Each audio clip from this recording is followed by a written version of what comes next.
Waktu itulah menteri-menteri tadi mengaku dan negeri mulai aman, makmur. Zaman itu dalam sejarah disebut dengan Golden Age. Golden itu emas, age itu abad. Abad keemasan zaman Daulat Abbasiyah. Mulai dari abad yang ke-9, ke-8 mulai 8, 9 sampai abad yang ke-13.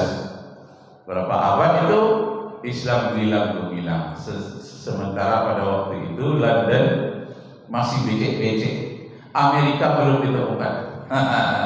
Benuanya saja belum ditemukan. Masih orang-orang India yang tinggal di gua-gua batu. Amerika itu ditemukan pada abad yang ke-14, 1490. Spanyol runtuh 1492. Jadi waktu itu Islam sudah maju melalui Daulat Abbasiyah di Baghdad. Amerika dengan Eropa belum ada apa-apa. Maka belajarlah orang-orang dari Eropa itu ke Baghdad, belajar membuat jam, belajar main catur. Catur itu adalah permainan orang Baghdad yang dibawa ke Amerika dan ke Australia dan negara-negara banyak di luar Arab. Main catur. Catur dari kata shutter. Shutter itu artinya kotak-kotak, terdiri dari kotak hitam dan kotak putih. Lambang dari siang dan malam yang harus dilangkahi. Begitulah umur manusia. Harus melangkahi siang malam. Ada yang kalah rajanya, ada yang tumbang. Olahraga yang terberat di dunia adalah olahraga catur. Kenapa? Mengangkat raja dan mengangkat pagar. Pagar ya kan? Itu meninggikan otak strategi. Jadi catur itu dalam bahasa Arabnya strategi. Strategi itu diambil oleh orang Inggris menjadi strategi. Padahal itu asalnya strategi. Nah, begitulah Abu Nawas tekniknya bagaimana menjebak orang-orang yang korupsi. Nah, menurut Al-Quran bagaimana? Surat Al-Maidah ayat 38. Asyariqu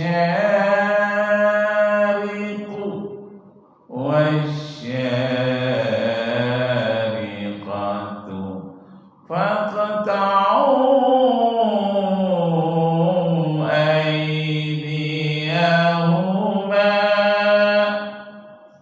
Koruptor laki-laki maupun perempuan haruslah dipotong tangan keduanya. Masya Allah. Rasulullah pernah diadukan seorang anak gubernur mencuri. Anak gubernur itu senama pula dengan anak Rasulullah yang namanya Fatimah. Diadukanlah kepada Rasulullah. Karena kalau diadukan kepada polisi terdekat dengan gubernur, tidak ada polisi yang mau menghukumnya. Takut. Lalu langsung kepada Rasulullah. Kepada Rasulullah. Ya Rasulullah, itu anak gubernur itu dia mencuri, dia anak perempuan. Kata Rasulullah, potong tangannya. Jangan ya Rasulullah, dia anak gubernur. Apa jawab Rasulullah? Lau kanat Fatimah bint Muhammadin sarqat la qata'tu yadaha. Jangankan Fatimah anak gubernur itu, Fatimah anak Muhammad sekalipun kalau dia mencuri pasti akan kupotong tangannya. Nah, begitulah kata Rasulullah. Betapa banyaknya satu negara yang hancur apabila orang-orang kecil mencuri, anak-anak orang yang lemah mencuri dia tegakkan hukum, tapi bila anak-anak orang besar yang mencuri dia tinggalkan hukum, tidak ditegakkan hukum. Negara itu akan hancur. Begitu kata Rasulullah. Banyak negara yang hancur, hukum hanya ditegakkan kepada orang-orang kecil. Itu istilahnya tajam ke bawah, tumpul ke atas. Ibarat pedang yang tumpulnya ke atas, yang tajamnya ke bawah. Terhadap rakyat kecil diberlakukan hukum, terhadap orang-orang besar seperti di Rempang, seperti di Pinduan tidak diberlakukan hukum. Masya Allah. di PIK 2 itu. Wah, itu Masya Allah, tanah-tanah di Banten itu diambil dengan harga Rp49.000 dengan alasan itu karena strategi nasional. Padahal itu strateginya Agung Sudaya Group Cina yang punya usaha, dianggap itu punya negara, padahal tidak. Bendera saja di Pantai Kampung itu tidak boleh didirikan karena menganggap bagian dari negara Cina. Masya Allah, terjadilah negara dalam negara. Itu pantang larang untuk satu negara. Apabila ada negara lagi dalam satu negara, itulah pantang negara yang terbesar itu. Itu militer harus bergerak, itu tidak boleh. Kedaulatan itu hanya kedaulatan rakyat Republik Indonesia. Tidak ada yang lain yang berdaulat di negara ini. Bukan hanya di Indonesia, di Malaysia juga begitu. Di Cina itu sendiri juga begitu. Tidak ada kedaulatan lain selain dari kedaulatan negara itu sendiri. Itulah gunanya merdeka. Yang dimaksud merdeka seperti itu. Nah, itu yang pertama. Yang kedua, bagaimana Abu Nawas menangkap orang yang mencuri. Pada satu kali hakim melapor. Karena dia menasihat hakim, Abu Nawas. Jadi hakim-hakim ini melapor. Ya Abu Nawas, iya. Saya hakim ditugaskan oleh Sultan kepada orang yang kenduri besar-besaran. Acaranya ada acara sunat masal, ada acaranya akikah, ada acaranya pernikahan. Tapi saya dapat laporan, kata hakim, ada satu tempat orang itu kenduri besar-besaran memotong kambing 10 ekor. Walaupun sudah 10 ekor, tapi ada 1 ekor kambing tetangganya yang dipotongnya. Tetapi tetangganya tidak tahu kapan kambing itu diambil, tahu-tahu sudah hilang. Curigalah dia bahwa kambing itu sudah diambil dari 10 kambing yang dipotong itu ada 1 ekor kambing tetangga. Tolonglah wahai Tuan Abu Nawas, kami para hakim tidak mampu menyelidikinya karena kambing itu sudah dipotong.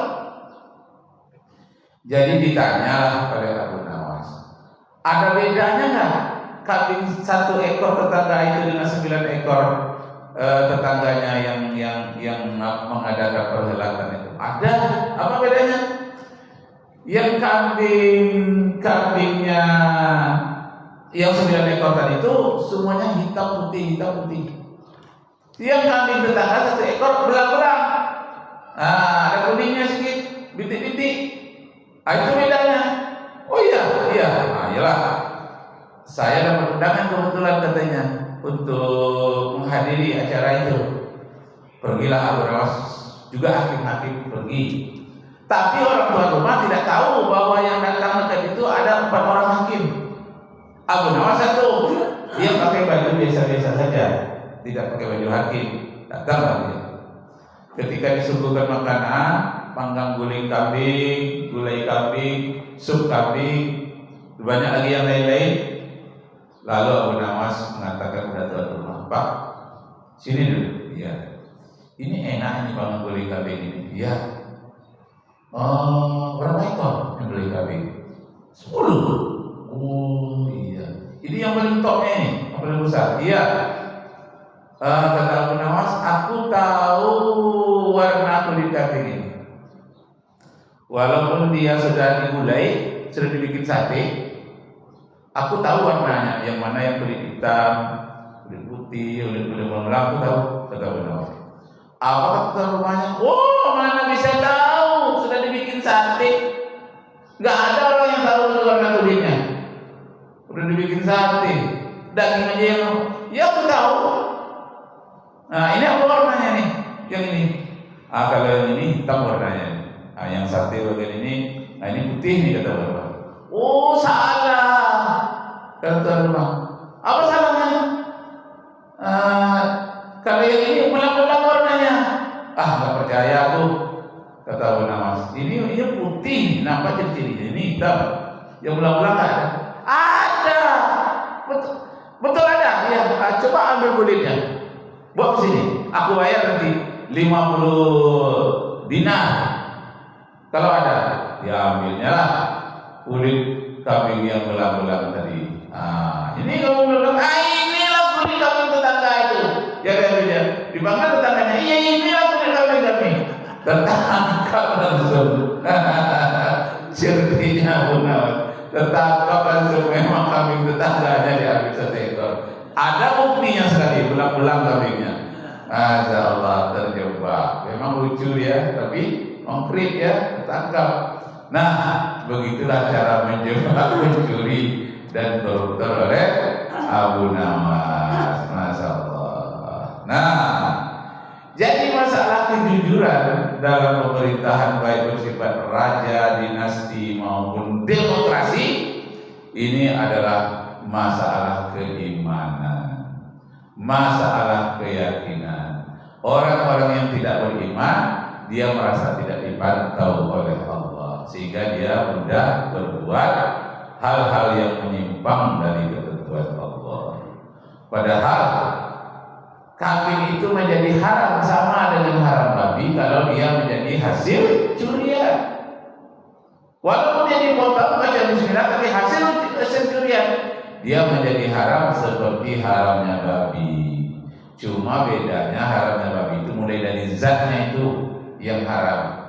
Tapi kalau kambing tadi zatnya tidak haram, tapi perbuatannya yang haram. Nah, makanya Al-Quran Karim banyak sekali menasihat kepada manusia. Ittaqullah, hendaklah kamu senantiasa diawasi oleh Allah. Jadi ittaqullah itu artinya diawasi. Jadi kelemahannya banyak korupsi di Indonesia, banyak korupsi di lain-lain karena pengawasan lemah. Coba pengawasan kita. Pengawasan itu, nah pengawasan itu ada 2. Ada pengawasan dari dalam diri sendiri, ada pengawasan dari luar. Kita di Indonesia lemah kedua-duanya. Lemah pengawasan dari dalam diri, lemah pula dari luar. Pengawasan dari dalam diri itulah yang takwa itu. Dari kata wiqayatan. Wiqayah itu artinya mengawasi. Ittaqullah, hendaklah kamu merasa diawasi oleh Allah. Jadi seakan-akan ada CCTV-nya Allah yang mengawasi. Mau kita ke WC, mau kita ke belakang, mau ke sungai, mau ke atas loteng, mau di dalam gua yang gelap memakai baju hitam, yang gelap sekali tenggelam di dalam gelap, dilihat oleh Allah. Tidak ada satu apapun yang bisa berlindung dari penglihatan Allah. Innallaha basyirun bima ta'malun. Allah senantiasa melihat apapun yang kamu kerjakan.